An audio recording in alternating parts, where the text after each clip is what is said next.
Hello everybody and welcome to my channel. My name is David, this is David K Reacts, and here on this channel I ramble with articulation, I hope, about a variety of different musical, video and audio elements of the videos that I watch. And today we continue Arcane month with another extremely affecting piece of music.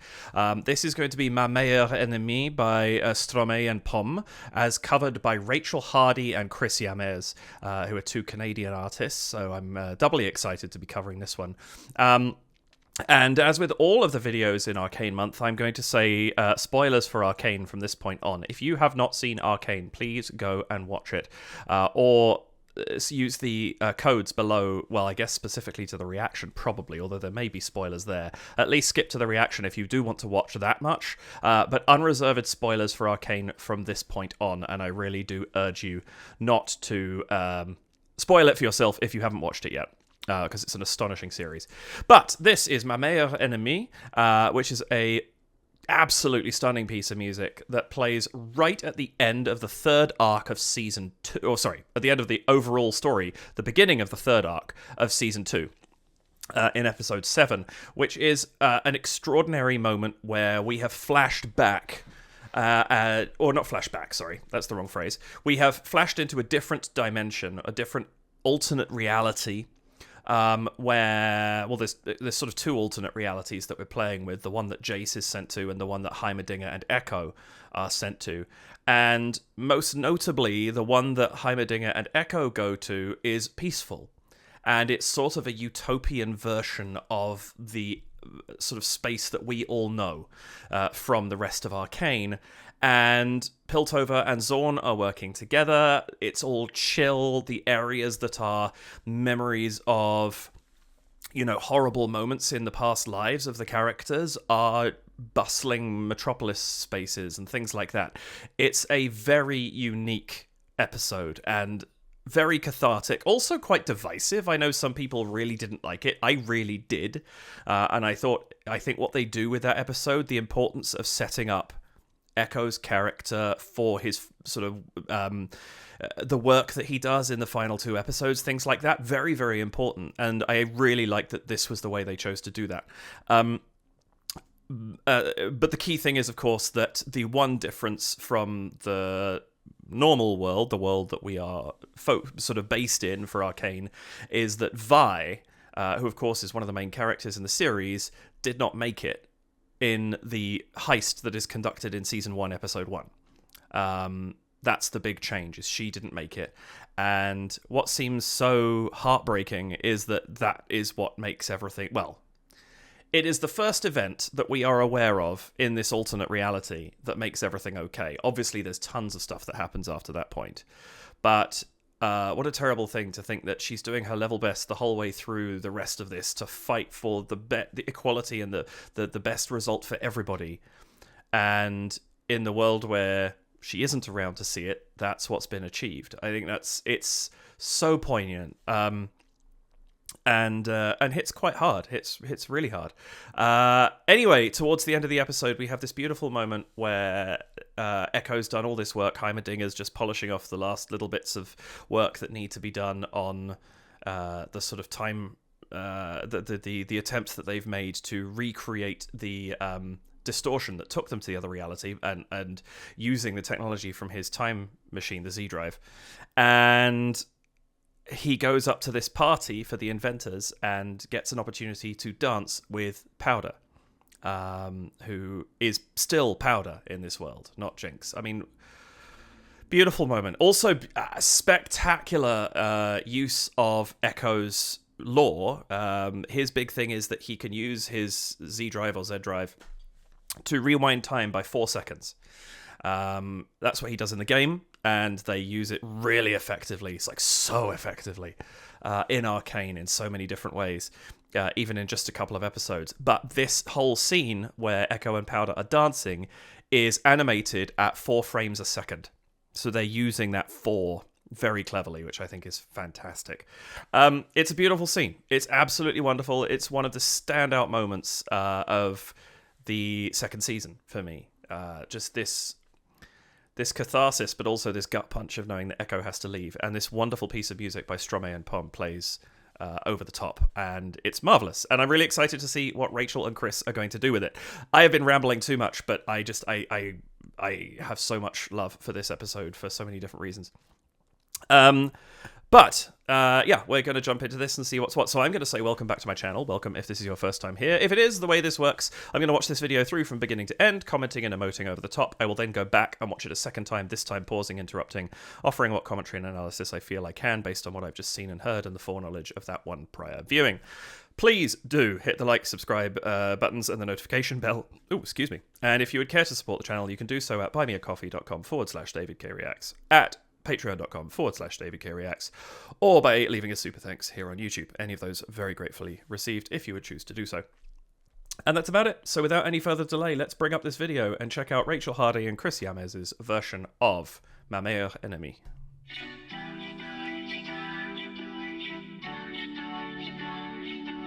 Oh right, it's also in French. C'est la meilleure chose qui m'est arrivée, mais aussi la pire chose qui m'est arrivée. Ce jour où je t'ai rencontré, j'aurais peut-être préféré que ce jour ne soit jamais arrivé. La pure de bénédiction, la plus belle de I love the tone of his voice. De toi je devrais m'éloigner, mais comme dit le dicton, plutôt qu'être seul, mieux vaut être mal accompagné. Tu sais ce qu'on dit, sois près des amis les plus chers, mais aussi encore plus près des adversaires. Mais ma meilleure ennemie, c'est toi. They've got the same vibe, but they put their own touch to it, and I really like that.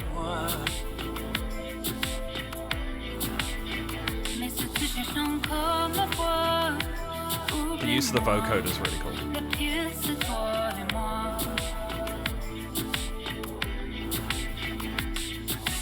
Tell me why you feel so far. Why do you hide? Gorgeous voice. I love the breathy tone as well. My heart, do I catch a glimpse of fate or love's embrace? When I hear your name, I'll tell you again. You don't need to look back, 'cause the battle within is waged by the past. Oh, I like the fact they've done the whole second thing in English. Verse and chorus. And if you still search for me, leave me be. Your love's a man for me.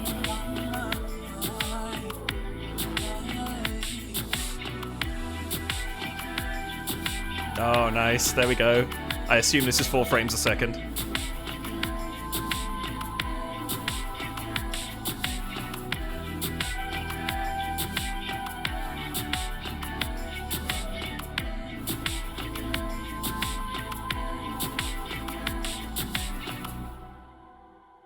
Oh, that's really... Oh, Kitty! Hi! Where's Timmy? Oh, he's asleep.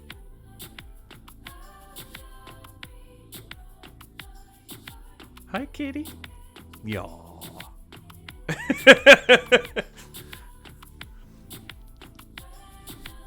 That's awesome. She did a really good job of that. Really good. I say she because it's her channel, but Chris and Rachel both. Oh, bye, Kitty. That's cute. That's a really cool cover. I like that. That I think they did a really good job of. They haven't done too much to change it, other than converting the entire second half into English, which I actually think is really nice. It's particularly nice coming from Canadians because we have 2 national languages here in Canada, English and French, and it's kind of nice representation for them as Canadian artists who also choose to do that, to use both languages. I'm just going to have a quick glance and see if there's any other information I should know from their description. It's a great question. It's been so this came out in February this year. It's been 2 months. Have any of us emotionally recovered from Arcane? Tell you I hadn't by that point. Don't know if I have now. I'm excited to share our English-French version of the song Ma Meilleure Ennemie from the Echo Powder dance scene in Arcane Season 2 that had us all bawling. Yes, it did. Produced, mixed and mastered by Willem Rutalu. Special thanks to Gabrielle Lind and Aslan for the translation help. Great job there. I love that they did that. I think it was great. And then there's the original credits as well. That's fantastic. I should have said beforehand, and I didn't because I always forget. But do go check in the description below, and you'll see the link to the original version of this. Go and check it out. Support Rachel, support Chris. I'll have links to both of their channels down below as well. I'm literally just making a note to myself to copy in Chris's channel also. But yeah, do go check them out and support the original artists. This is analysis. This is, this isn't the original work, so do go and check that out too. But that's just beautiful. They made it their own with little bits and pieces. I love that. The Vo-coded Je t'aime, je te hate in the background. Forgive my French. I'm not the best at... my pronunciation is iffy. Let's put it that way. But that, I think it's such a chill vibe. And they kept that, but they put in just enough touches to make it their own. And it's just a beautiful cover. And I think their voices work really, really well together. This is beautiful. Let's go back, watch that one more time and see what I can pull out of it. Oh yeah, one other thing, I just double-checked, because I'd looked before the video just to check where, because I saw English and French, I was curious where Rachel and Chris were from. And Chris is Congolese, and I just double-checked myself before I quoted this, and yes, the official language of the Democratic Republic of Congo is French. So that's also a nice bit of representation there as well. Let's go back. Let's watch this again, see what I can pull out. Je t'aime, I think is probably the better pronunciation. I love this as the opening. I think this is a really strong opening image, especially because you kind of have a hint. Even though this is Powder in the moment and in the song, I love the fact that because we have two of Rachel, we don't have Rachel and Chris at this point in time, it hints at the dichotomy of Powder and Jinx. And I think that's actually a really cool choice to have two of Rachel on screen. And it makes for a powerful title card as well, having that with the title across the center. Very cool. Yep.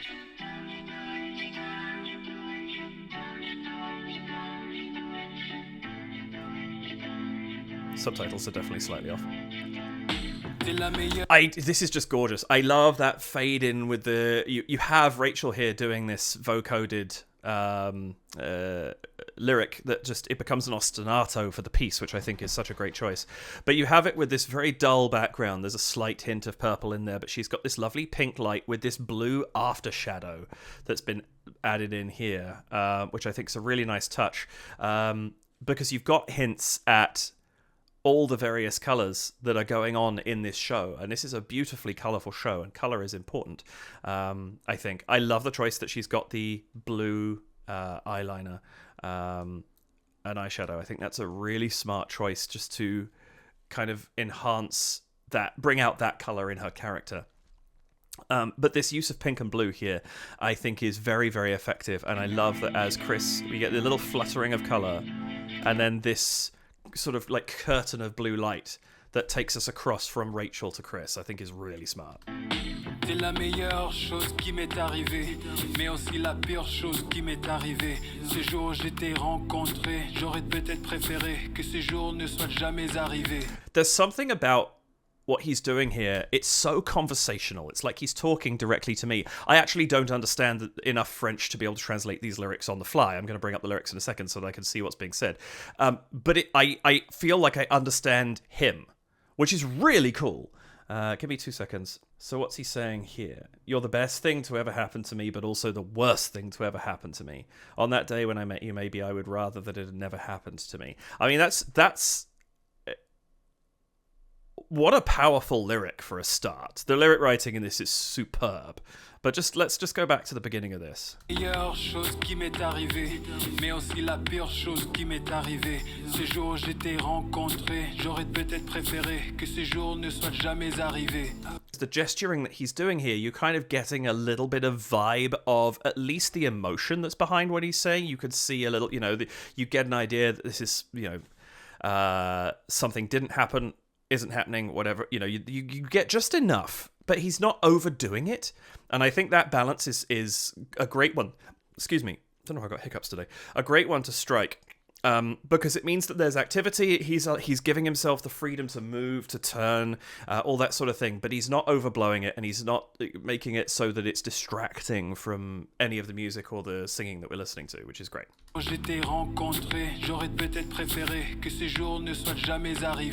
Let's also, before we carry on, let's just talk about the lighting here. The pink on the one side, the purple on the other. This is the lighting for both of them is so gorgeous. I love this. You've got this drapery effect going on behind from the cloth that he's hung. It's just textured enough to be an interesting background, but again, there's nothing distracting about it. It's nice because you get this light and shade. You get the purple and the pink on the background as well, sort of conflicting with each other just a little bit, and just enough to make it interesting without distracting. It's been beautifully lit. It's very clear they both know what they're doing with their setups, and it shows very, very well here. Jour je t'ai rencontré, j'aurais peut-être préféré que ces jours ne soient jamais arrivés. La pure de bénédiction, la plus belle de malédiction. De toi je devrais m'éloigner, mais comme dit le... I love the rhyming that we've got here. I'm just going to turn these captions off because they're not serving any purpose. I love the rhymes that we've got here. Malédiction. It's beautiful wording. So what we've got here, the worst of all blessings, the best of all curses. I love that. The worst of all blessings, the best of all curses. What a fantastic, again, dichotomy is all over this song, right? And I think that's lovely, but I love the delivery that he's got here, the exact pauses he's leaving, the breaths. La plus que ces jours ne soient jamais arrivés. La pure de bénédiction, la plus belle de malédiction.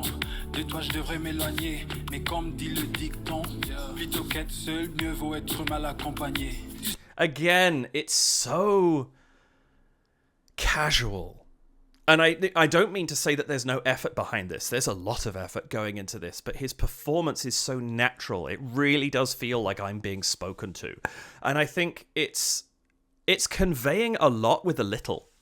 And I have a lot of respect for that. I think that's a really good way of presenting information. You don't have to go big to be effective. And I think in this song, Reservation is a real strong suit, and he's using it really, really well. Mais comme dit le dicton, plutôt qu'être seul, mieux vaut être mal accompagné. Better than alone is to be in bad company is that final line. Again, it's I love the lyric writing in this, and it's so beautiful listening to it as well.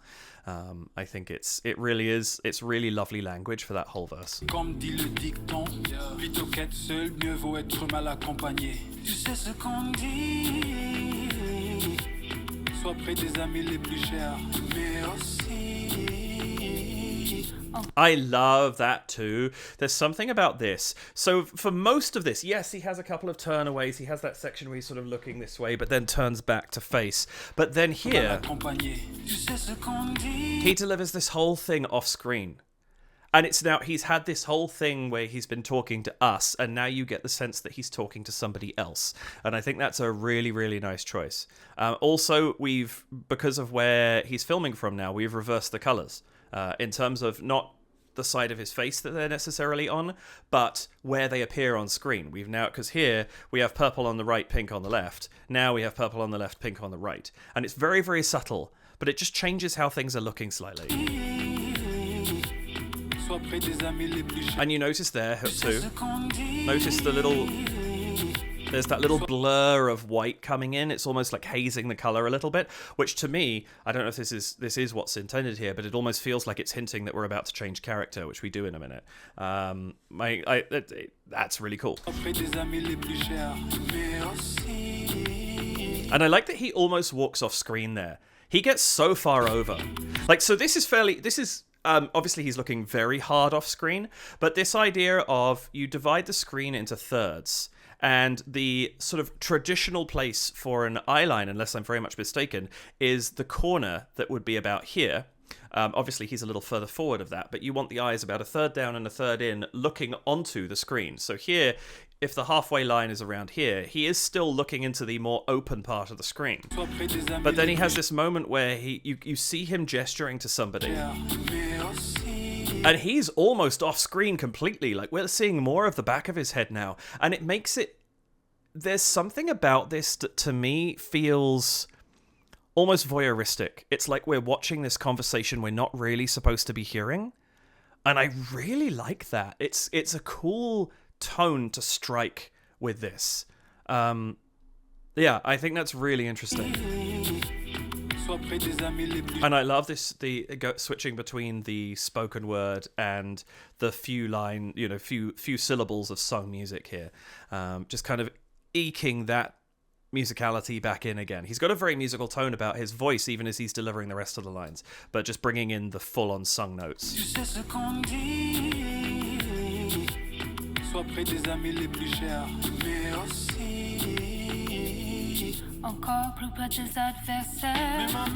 And then you get that, it's a cleaner sound. He's got quite a sort of breathy tone.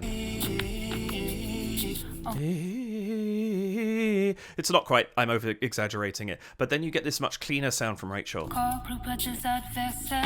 Still a breathiness to it, but it changes the quality of what we're hearing a little bit. And I love that, again, we've gone back to this much darker background now. And it's kind of, there's this sort of, the differences between the two characters are made evident in terms of the coloration of the screen, in a way that I think it's eye-catching, right? You notice the change because of that.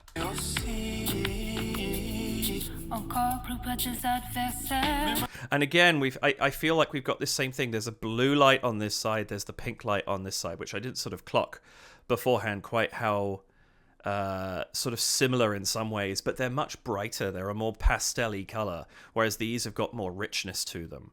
I like this use of tone and color in this video is very cool.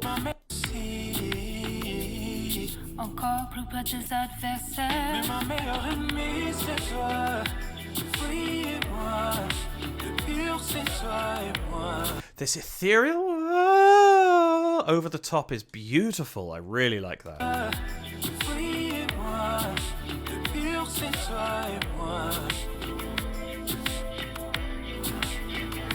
And again, we have this flow of color, this bright blue, bright yellow, and then we flicker back to the dark background behind Rachel. This is so lovely.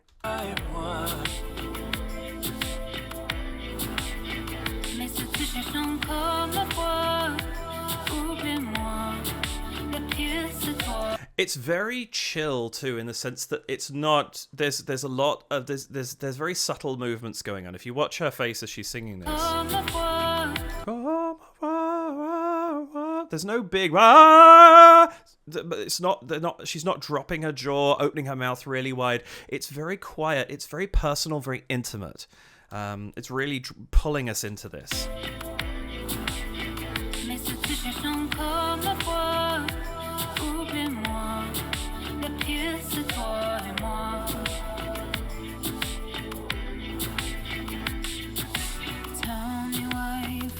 And I like that, again, that use of just this color over the instrumental break at the end of the chorus. Very, very cool. Why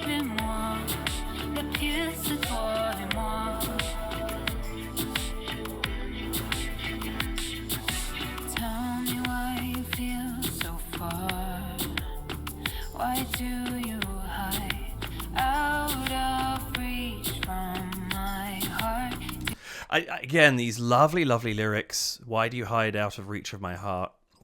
Or tell me why you hide out of reach. Again, these very personal questions, and I think it's interesting to me that this takes place at a dance in the show, at a dance surrounded by a lot of people, and yet it's this very, very, very intimate moment between these two characters, and the lyrics of the song reflect that. And I love that it's being delivered so quietly in what would be a very loud environment, whereas that sense of it's just the world has shrunk down for them to just the two of them, and they can have this moment. And that's the version we're seeing, where it's just the two. It's lovely. This is great. Out of reach from my heart, do I catch a glimpse of fate? I like the doubling this. She's obviously as do I catch a glimpse of fate quite well, but just in the background, do I catch a glimpse? Sorry, my voice is not doing very well today. But just in the background there, an octave up, way back in the arrangement, just audible. You've got that lovely doubling, and it's actually really effective here. My heart, do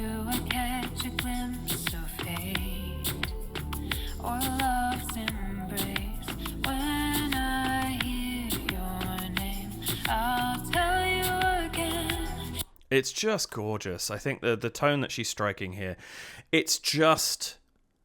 There's just enough emotion to it. It's not overblown again, but you can hear what she's feeling in what she's singing. It still strikes that sort of emotional heart. It's lovely. I hear your name, I'll tell you again.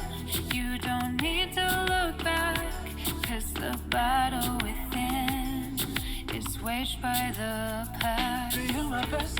I like that choice there as well. Listen, this whole thing, and then that final line of it is waged by the past. You lose that upper harmony that's been sort of singing along with her.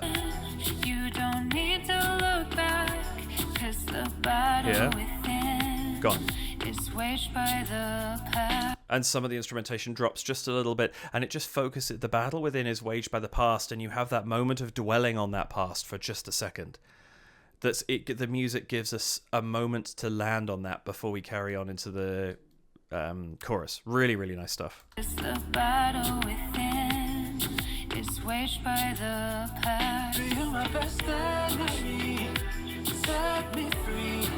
Our love's not meant to be. And if you still search for me, leave me be. And I love these switches between them. Their voices they're working on such a clean transition between the two. You've got this very sort of these different timbres, but there's the register that they're in is not too different.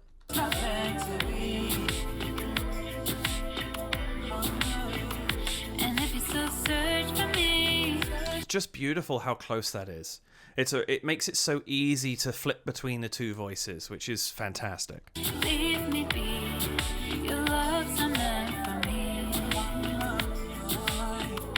I love that, just those little bits of vocalization here and there between both of them. We've had it more from Rachel, but now getting a few here from Chris. They're so lovely because it just adds a little bit of unspoken emotion into the piece. Your love's not meant for me. That's fabulous.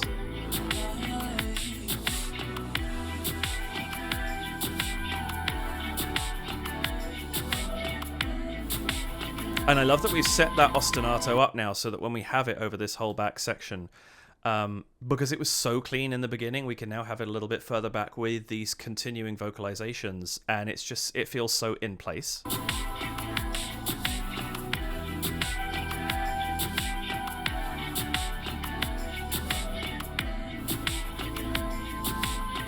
Fantastic.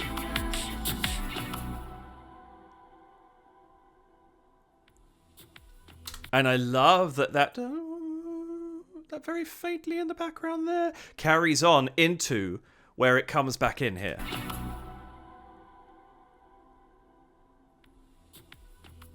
And it grows back out of it again. So there's never quite silence. But what I do love, and it's something I talk about a lot, there is enough space before we bring it back in again for the credits that the song is breathed out.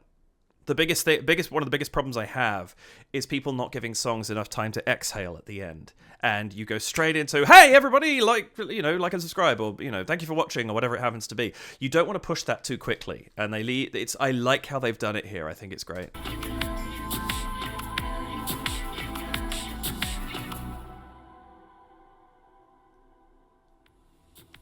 Fabulous stuff. So Kitty's so cute. That is fantastic. I really, really enjoyed that. I thought they did a great cover of a really beautiful song. And did they change it too much? No. But that's fine. They did a real, honest, fantastic tribute to the original. And I really, really like it. That's great stuff. Well done to both of them. I think that's fantastic. Hopefully you enjoyed watching me break this apart a little bit, and I hope I was able to bring something to you. It's been out for over half a year at this point in time, and if you've watched it a bunch of times, hopefully something I said made you go, oh, that's why I like that bit, or I hadn't noticed that before. That's kind of cool. That's really what I'm hoping to do here. And if I've introduced you to Rachel or Chris as I just introduced myself to them, they both sound like fantastic artists going on the one song I've heard, but this is brilliant, and I'm sure their other work is too, so go check them out. There are links to their channels down in the description below, and if I've just introduced you to this song, fantastic. Although, hopefully, as I said at the beginning, hopefully that doesn't mean I just spoiled some of Arcane for you, because it's worth discovering for yourself. But yes, thank you so much for joining me. I really appreciate the time you spend with me here, especially if you're still with me at the end of this video. Please do hit the like button, subscribe button, and notification bell. And if you'd care to support the channel, you can head to buymeacoffee.com/DavidKReacts, where you can leave a one-off donation of any amount that you choose. You can head to patreon.com/DavidKReacts and sign up for $2 or $4 Canadian or your regional equivalent. And that's giving you ongoing support of my channel, as well as access to my Discord. And right now, my Discord server is getting some sneak peeks of something, and they might be on the YouTube channel already. I'm going to give about a week's worth of sneak peeks. Or not a week's worth, but like a week ahead of when it comes out. I'm going to put some sneak peeks out for what my final video is going to be of this Arcane month. They are also going to get access to it on my Patreon a week early. I haven't done a lot of Patreon exclusive stuff. I haven't done any really other than some posts, but this will be the first big thing. But it will be here on YouTube anyway, but it's there if you would like to join. Or you can leave a super thanks here on YouTube, and any of those are very gratefully appreciated if you should choose to do them. Thanks again for joining me. I hope you have a wonderful rest of your day, morning, afternoon, evening, whatever time it happens to be that you're watching this. Let's go for 4:22 p.m.